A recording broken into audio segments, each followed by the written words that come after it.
Naviganti nel lobby, bentornati. Allora, subito prima di iniziare il tutorial del tavolo su Hobbitville, oppure per gli Elflings, comunque sarà un tavolo simile sicuramente alla Contea, vi faccio vedere l'ultima cosa, perché altrimenti poi imbastisco un tavolo che non verrà più praticamente levato per almeno un mese, perché ci sarà un bel po' di lavoro da fare, quindi riesco a farvelo vedere prima, ed è il tappeto di P-Work che sono riuscito a portarmi a casa dopo essere stato a trovare i ragazzi a Milano Wargames. Ve lo faccio vedere subito dopo la sigla.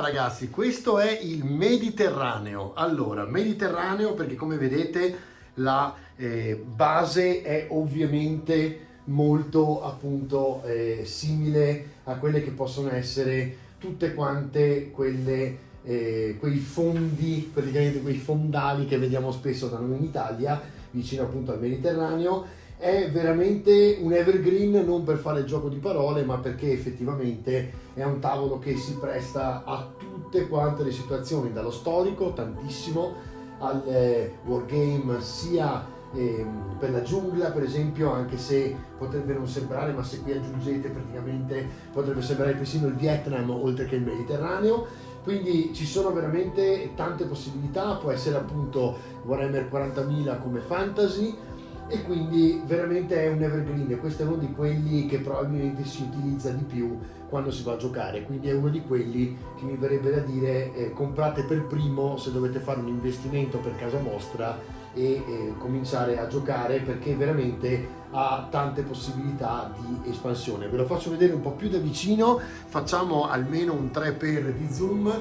Come vedete il dettaglio è sempre spaziale e ormai P-Work ci ha abituato a questo dettaglio. Se andate nella puntata di Milano Wargames dove faccio la recensione, di fatto spiega anche Paolo stesso, che è il diciamo proprietario e fondatore e cofondatore di P-Work, spiega come è stata cambiata la tecnologia, quanto hanno investito in questa tecnologia che è veramente spaziale e che permette di avere dettagli di questo genere. Io posso cambiarvi l'inquadratura milioni di volte e farvi vedere insomma tutte le varie angolazioni diciamo di questo tavolo. È veramente bello. Quindi se dovete andare, ve lo faccio vedere anche un po' più indietro, se dovete andare diciamo a comprare un tappeto per iniziare a giocare, questo veramente mi sento di dirvi che è uno dei primi da prendere in considerazione. Questo che vedete in particolare è in neoprene. Neoprene significa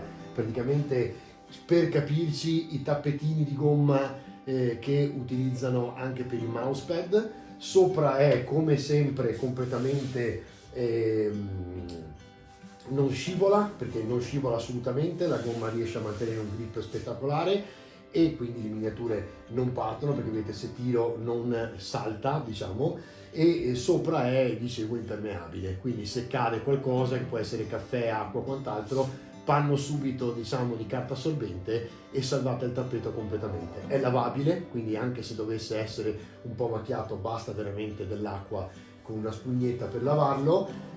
E insomma, come tutti gli altri nuovi tappeti di P-Work, con il fatto che ha veramente questo fondo mediterraneo veramente vicino a tutti quelli che possono essere i giochi diciamo che oggi utilizziamo sul tavolo. Bene ragazzi, io non faccio nemmeno recap neanche questa volta, perché effettivamente c'è poco da recappare, al massimo tornate indietro per rivedere le parti del tavolo. Vi ringrazio e ci vediamo alla prossima puntata, stavolta veramente per cominciare il nuovo tutorial del tavolo in 3 dimensioni fatto veramente da noi. Ciao ragazzi, alla prossima!